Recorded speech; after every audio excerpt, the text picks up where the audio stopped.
TV চত্বর থেকে জসিমুদ্দিন পর্যন্ত 60 ফিট প্রশস্তকরণের জন্য যে রাস্তাটি আছে, ইনশাআল্লাহ বিএনপি সরকার গঠন করলে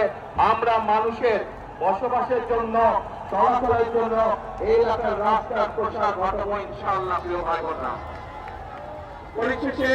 আপনাদের কাছে আবারও ধানের শীষের পক্ষে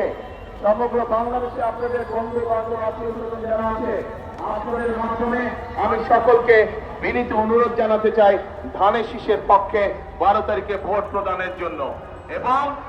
আমি যেহেতু এই এলাকারই সন্তান, আমি আপনাদের সন্তান, এই এলাকার সন্তান, সেই জন্য এই এলাকায় ধানের শীষের প্রার্থী হিসাবে আপনাদের কাছে 12 তারিখে ধানের শীষের পক্ষে আমি ভোট চাই। ধানের শীষকে জয়যুক্ত করে আমাকে, যেহেতু ছোটবেলা থেকে এই এলাকায় বড় হয়েছি, এই এলাকার জন্য এবং এই এলাকার মানুষের জন্য আমাকে আপনারা কাজ করতে করার সুযোগ দিবেন, এই প্রত্যাশা